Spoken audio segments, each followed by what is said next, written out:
And welcome back everyone, this is Jeff Brawler, and today on this Splatoon playthrough, I'm going to show you guys the second of the Amiibos that came in the mail 3 weeks ago.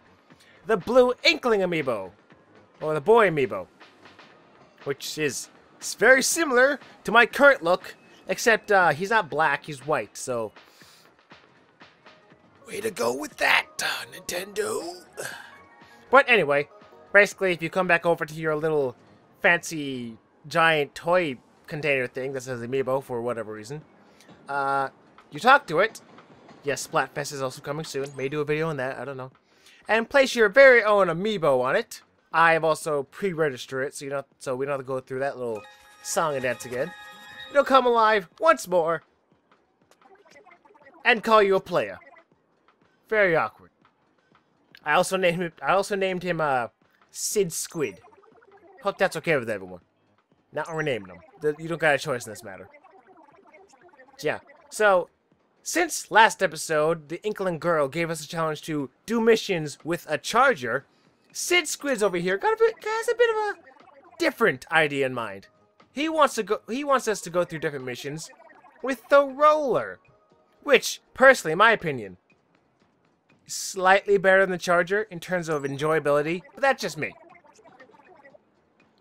Of course, he was also talking about, like all the Amiibos will, if you beat the story mode, how you wrecked face in Octo Valley, save the day, and so on and so forth. So basically, the same song and dance as before, beat the missions, do the bosses, get the headpiece, shirt piece, shoe piece, minigame, and gun. Or weapon that you use, in this case a roller. So, without further ado, let's jump into my favorite mission to do with the roller, the floater junkyard. So, let's go. Gamepad's still dying. Need to charge that.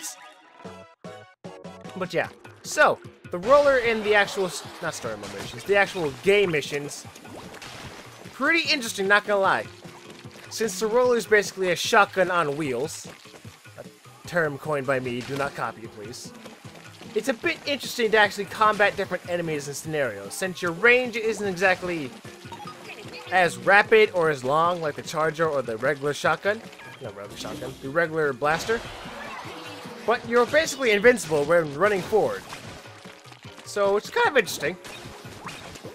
Now literally the only reason I chose this mission though, the one with all the floaters in it, is because I just wanted to feel good just rolling the roller down the street, covering all of the ink that the floaters just made.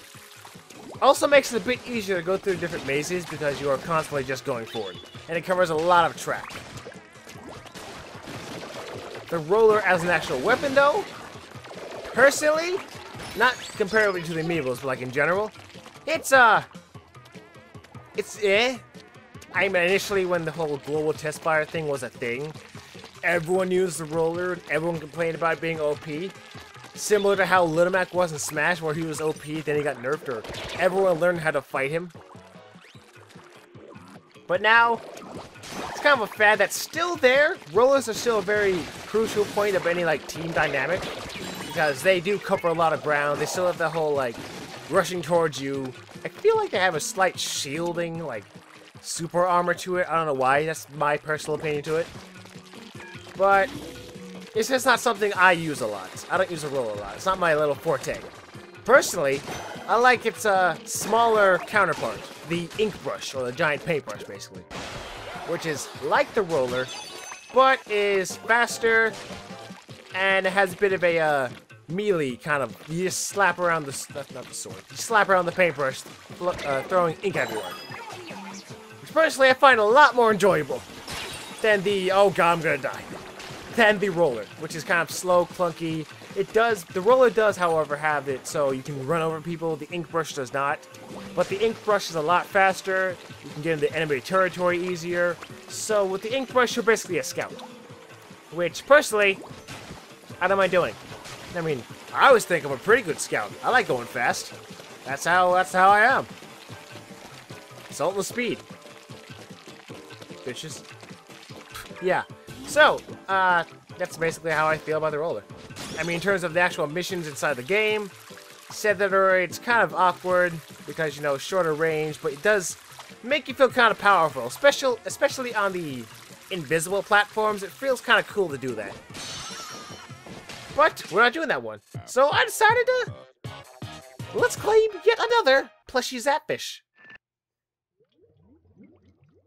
And of course, like before, already did a mission, so we're going to get a bit of a reduced price. I believe it always stays at 100, I guess, squid bucks, I'm calling it. So you can repeat missions. It gives you a lot of coin, though. Not gonna lie, we're doing it the first time. Which is pretty good. Surprised my gamepad is still alive. Now, let's fight the Octo Whirl, which is literally just an oyster. It's an oyster, right? That's what it is. A clam? Clam. Oyster. It's a clam. Why does it say oyster? Same thing. They're both shellfish.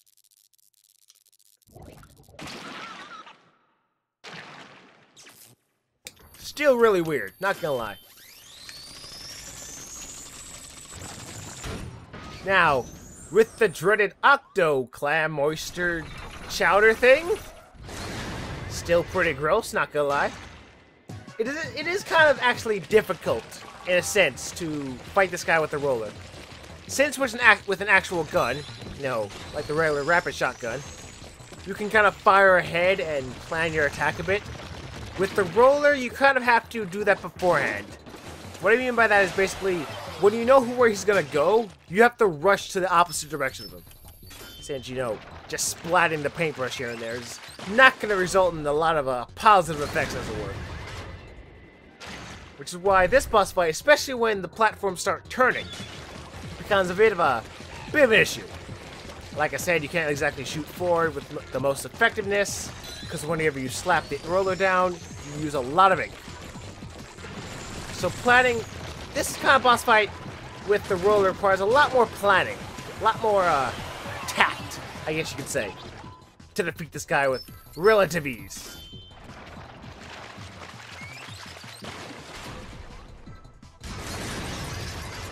And of course, when he actually breaks the platforms to reveal the the glass gears in the bottom, it becomes a lot more challenging.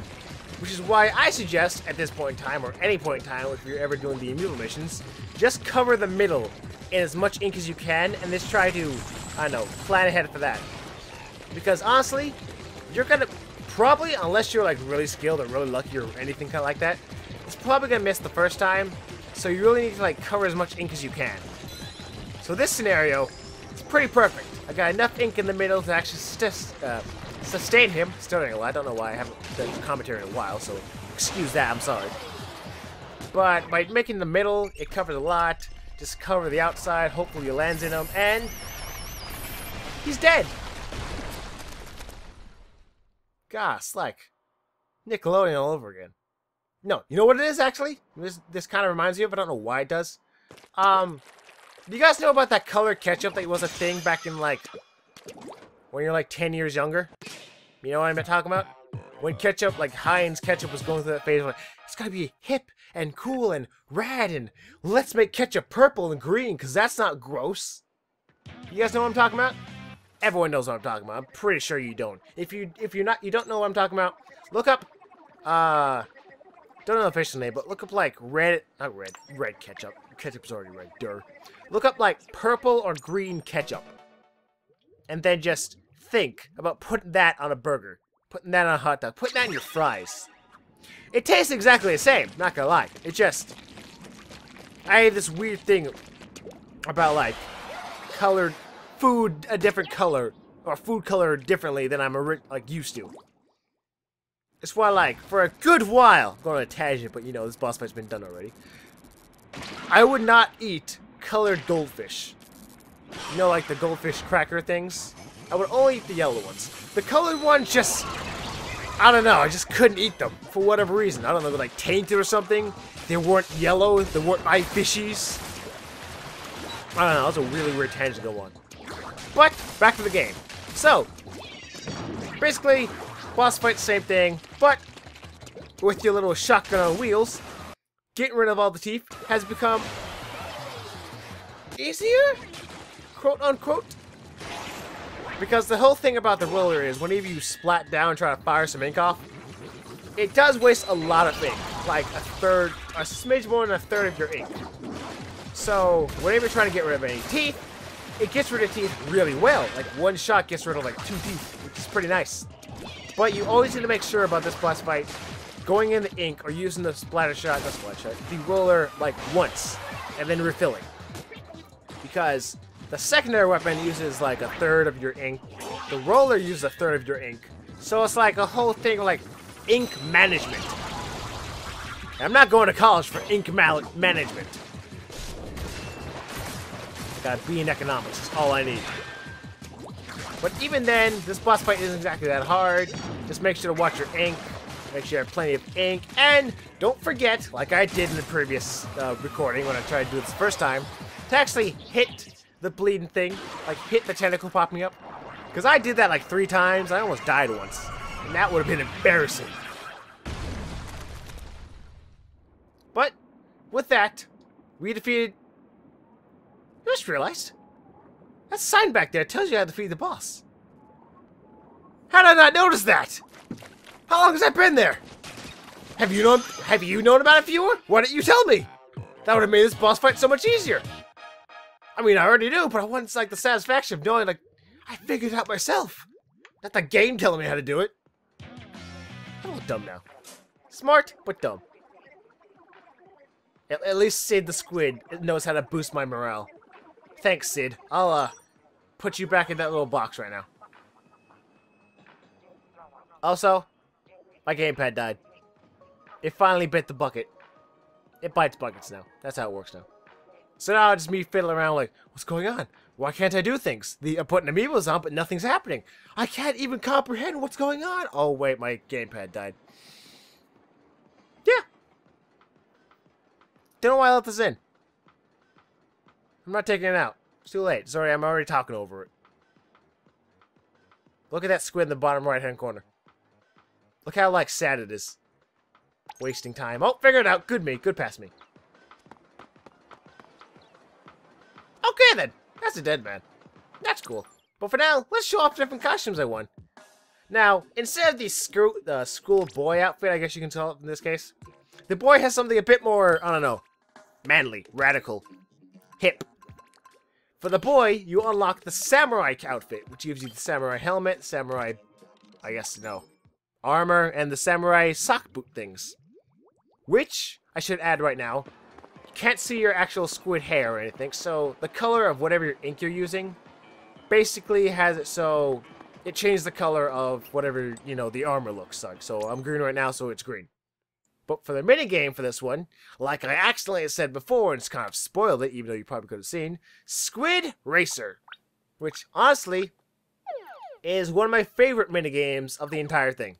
Of course, hastily trying to be recorded on my phone, which I think I did a pretty good job, not gonna lie. I know it's pretty bad. I mean, I'm not gonna say it. You probably can see it already. I'm not even gonna mention it. You can figure out what I'm about to say for yourself. But basically, the whole thing about Squid Racer is, it's like a little mini game. You move with the right trigger, you drift with the left trigger, and you can turn, and so on and so forth with the sticks. There are little pickups you can do here and there from what I've played, because I played this for quite a while, because it isn't exactly that hard. You get lives here and there. Now, there are 3 power-ups that I've come across. The yellow zapfish, which basically makes you sparkle and glow. Is that yellow zapfish? Yeah. The yellow zapfish makes you sparkle and glow. And that allows you to consume other racers, so the other jellyfish people you're racing against. Which is pretty dark, not gonna lie. It does add some benefit because it takes a lot of racers out of the race, which means you are more likely to, how you say, get first place. I believe it makes you go a bit faster, not gonna lie. Don't quote me on that. I'm not exactly, the proest of Squid Racer racings. Or Squid Racing racers. The other power-up I encountered was like a red fish. Some kind of carp or whatever, I don't know. That one gives you a bit of an extra speed boost. Like your base speed goes up a bit. Which is pretty nice.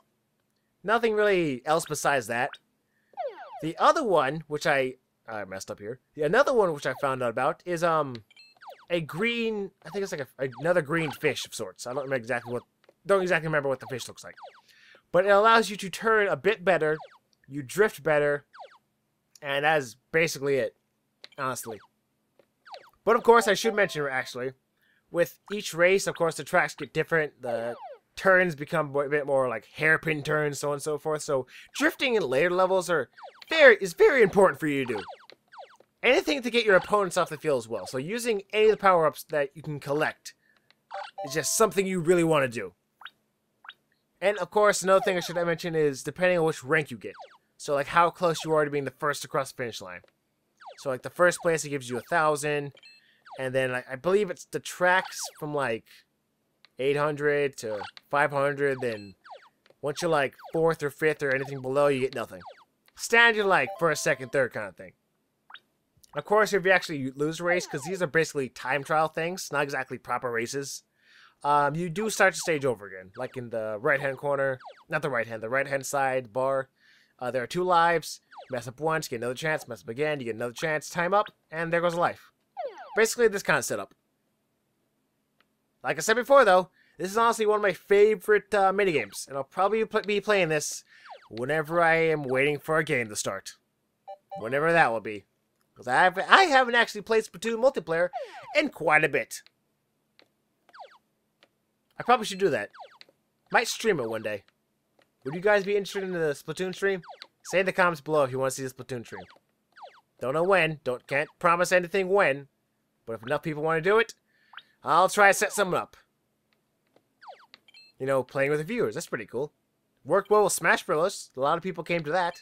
So if Splatoon's proves to be pretty successful, then I'll probably hopefully do a bit more streaming.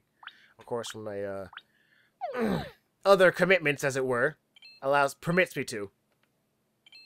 That'll be school and work, if anyone's curious. But yeah, I played this for a good, what is it?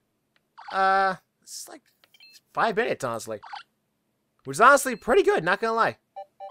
I mean, this is basically taking up a good chunk of the episode because, I don't know. Like I said in the previous episode, I'm trying to go as far as I can. I believe, though, this is the one that does it for me. Because I haven't, like, you know, practiced squid racing. I'm sorry, but, you know, I haven't practiced squid racing, so... The time trials, by stage 14... Not stage 14. Is it 15? Which one do I mess up? I think it's 15, maybe, is the one. I don't know. I can cheat, but part of me doesn't want to cheat. Because that'd be cheating. As the name, you know, kind of says. I'm rambling at this point. I shouldn't ramble. Is it 16? Which one is it? I don't even know. I should have watched through the footage before I actually recorded. It's very bad, like, how easily you can see my face. It's a standard, like, face in the background. It's pretty bad. I died. It's 16. 16 is maybe what does it. I think this is going to be it. I think we're going to see the end of Squid Racer. Yep. The squid messed him up. I'm dead. Game over. You got 3 seconds. You got 2 seconds. You can't go fast enough, me. You can't go fast enough. You messed up. You lost. Game over. Put the gamepad down. Put the gamepad down. I got way too into that. Let's go look at guns to calm myself down.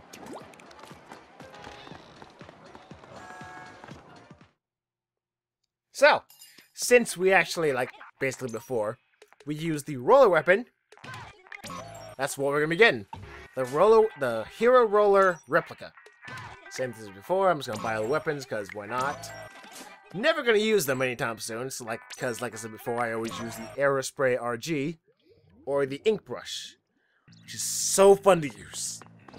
Or just for the hell of it, just showing off, like, what the roller and what the weapons look like in battle with your fancy costumes on. Yep, this is the roller. This is what rollers do. Doing a good job. Oh, I'm out of ink. I tried. You know, a dumb thing I actually do like a few seconds ago. You know the hoop up there? The hoop you can actually throw a, not basketball, a bomb up there. Like a bomb through the hoop, and I believe Fanfare plays.